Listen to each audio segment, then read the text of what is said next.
flag at Watkins Glen. 18 laps to go. Jeff Gordon trying to jump Jeff Burton into turn 1 for the race lead. Oh, could not quite make it. He's bogged down. Is Ricky Rudd going to try to get on the inside of him? And here comes Junior. Ricky Rudd underneath 24 car. Rudd to second. Gordon pushing him up through the S's.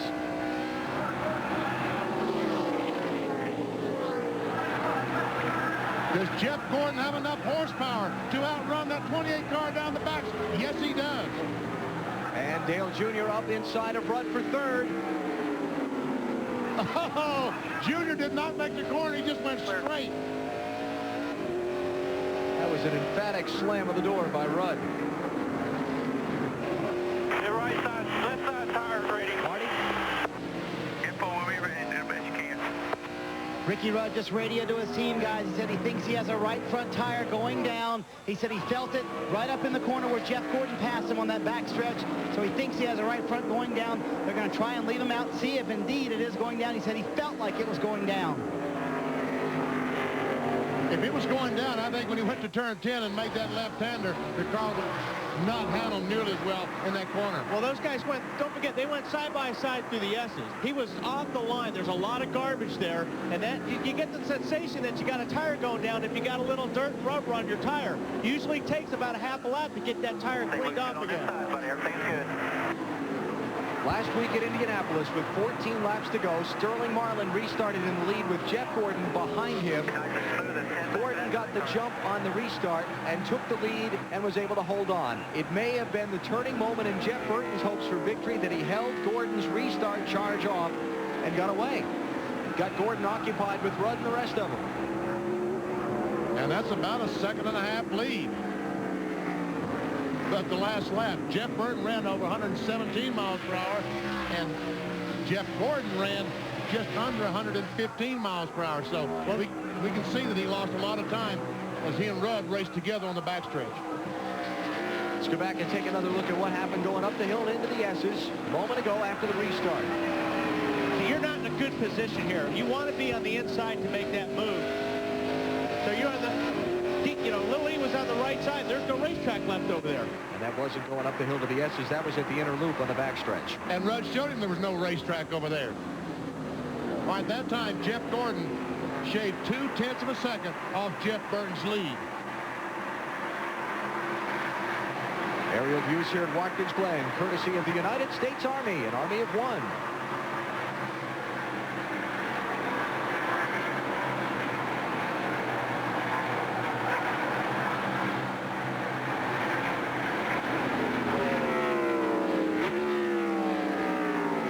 Jeff Burton has only had one top 5 finish on a road course in his Winston Cup career.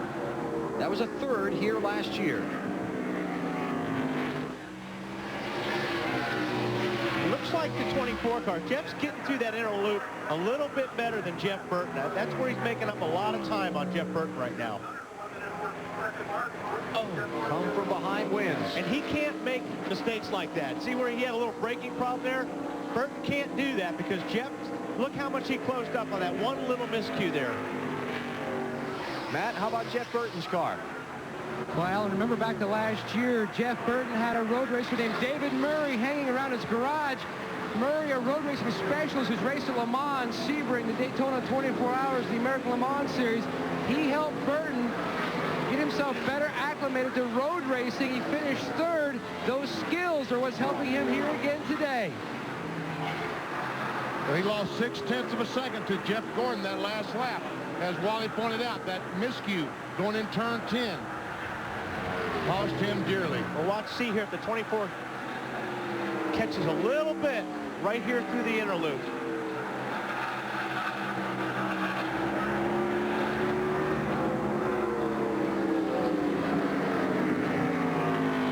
Getting down to the final moments here at Watkins Glen.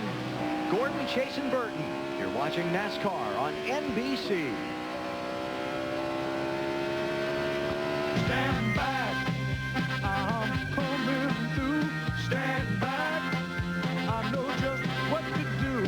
Stand back, let me make my way. New leader at Watkins Glen. Jeff Gordon has He's gotten by Jeff Burton.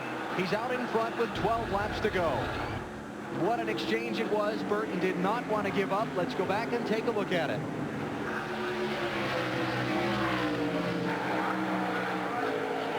It all starts, we go down by the start-finish line.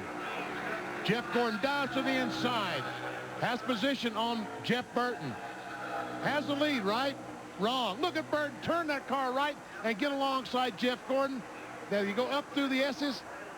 Jeff Gordon he had to back off.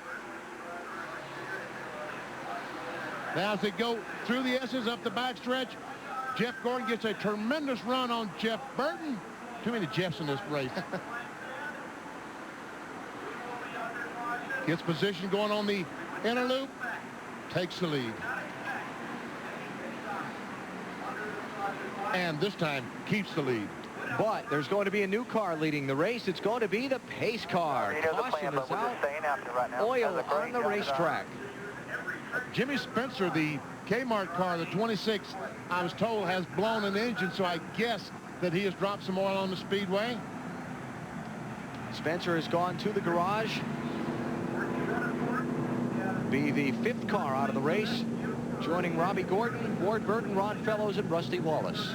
That's important right here for these guys to see what they're doing. They're already keeping their tires clean. You've got to keep your tires clean. You've got real hot tires, and you got a lot of debris on the racetrack. And if you don't keep your tires clean for that restart, it's going to feel like you've got a flat tire or you've hit a patch of oil. So really important. There it is. There's a lot of it, too. Yeah, all the way down this backstretch, we see the stream of oil. And there are 11 laps to go.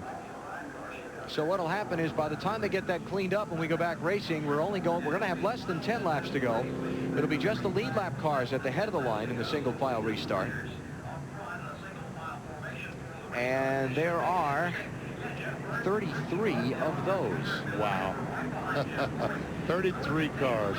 You want to see them go into turn 1 about 5 wide on that restart? That'll be fun. Let's check with some crew chiefs down on pit road. Here's Matt Yoakum.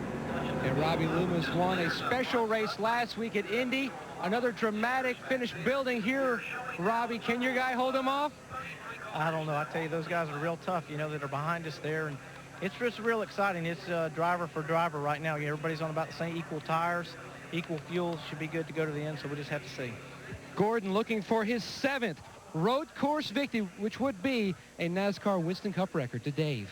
And Frankie just gets done talking to Jeff. How about your driver fighting with the 24 up there? Road course driver, huh? I told him to make it difficult on him. The 24 has got better tires than we do. We're on a little bit different cycle with tires, and that's got us behind. But Jeff's done a great job all day. That Citgo Super Guide team's done a great job preparing the car. And I just hope we get a top 5 out of this thing. I'm not going to be greedy. You had him conserving fuel earlier. Can you make it to the end? And don't lie to us. I don't know why that Benny and them always are concerned with my fuel mileage and nobody else's. But I told him last week that we weren't going to be able to make it. This week, I can guarantee him we will make it. All right, the words Thank you, Frankie. Frankie Stoddard. And Benny says thank you, by the way, Frankie. Let's go to Marty Snyder. And Mike McSwain, the crew chief for Ricky Rudd. First of all, tell us about the panic. You thought you had a flat tire. Yeah, I guess on the caution, he picked up some marbles and stuff on the tires, and the car didn't take off like he thought it would. He got a really good jump getting down into 1 here, but then tires wouldn't take a hold, and they come around. Everything's okay now. Your guy sitting in 3rd. Can he pass those 2 guys in front, Mike? Yeah, I think he can. I mean, this is the kind of racetrack Ricky Rudd loves to go to, and this is a perfect situation for us. Get the caution, get us closed back up. Now we're the Predator, and those other 2 guys are worried about us. They are preying on the front 2, Bill. Okay, Marty, I borrowed somebody else's war wagon here with Tony Urey Sr. Dale Earnhardt Jr., road racer. He's in 4th. Can he get to 1st? I don't think we can get to 1st. That 24 is pretty dominant on the road courses. But I don't think the 99's too happy with him right now, so anything could happen. But hopefully we can hold our own in 4th there. Budweiser Chevys run good all day. It's just tight up through the S's. Can't get up that hill very good, so that kills our speed on that long straightaway back there. Everywhere else we're pretty good. Need a little forward bite off the corners there. I think Richie gave us a little bit too much horsepower this week, so hopefully we can hang on to this 4th spot because we got some points to gain here today. He showed some muscle going through that inner loop up there with Rudd, didn't he? Yeah, he said Ricky takes off real fast for 2 or 3 laps, and then he slows down. He said, I got up beside him, he run into him. So it didn't help our tight problem by caving the fenders in either. So hopefully we might get by them. I don't know. Hopefully we can. If we can't, we'll take our 4 points and go home. Okay, we'll sit here and watch with you. Okay, thank you. Okay, just keep in mind that Dale Earnhardt Jr. learned to polish his road racing skills at Watkins Glen by playing a video game of this course over and over and over, and he said it helped a lot. That's a reason to go out and get a a video game, if you ask me.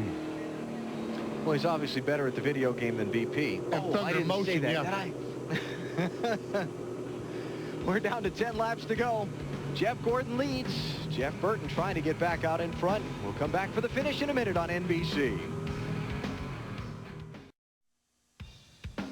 NBC's coverage of the NASCAR Winston Cup Series from Watkins Glen is brought to you by the joy of Pepsi, by Walmart, always low prices, always, by Viagra, ask your doctor if Viagra is right for you, and by Subway, showing the world how great a Fresh Mate sandwich can taste. Subway, eat fresh. 9 laps to go at Watkins Glen. Under caution, oil on the racetrack being cleaned up. Jeff Gordon is the leader over Jeff Burton, Ricky Rudd, Dale Earnhardt Jr., and Bill Elliott. Here's our Pepsi race recap. It's been kind of a topsy-turvy kind of day. Things happening all over the place on the racetrack. Wet green a little after 1 Eastern time under a threat of rain. The weather has missed us. Early in the race, Rusty Wallace out. Forgot to connect a water hose when they put the engine in. Cooked the engine. He was the first one out of the race. Dale Jarrett's leading at lap 18. But he spins out into the gravel trap. Loses a lap, getting towed out of the dirt. Lap number 23, John Andretti and Tony Stewart racing for a spot. That was in the top 10. Andretti's day damaged from that point forward. Stewart's day wasn't done. He got tagged by Borisset in turn 1 and turned around. He lost a lot of ground. Lap 37, Ron Fellows chasing Jeff Burton for the lead. The axle breaks on his car. He stops on course, bringing out a caution. Jeff Burton lets Dale Jarrett come by him to get back on the lead lap, coming to the yellow flag. So things are good for DJ, right? Not really. That in a moment. Robbie Gordon has been up front all day long. Just after making his final pit stop, his car catches on fire from the inside. He's down pit road. A chance to win his first Winston Cup event is gone.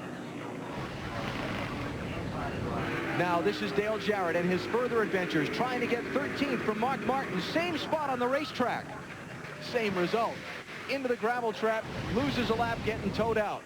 Lap 78, after swapping the lead twice in half a circuit, Jeff Gordon finally gets by Jeff Burton to take the top spot. And he held the lead until this most recent caution flag for oil on the racetrack. And that's the way things have gone so far here at Watkins Glen.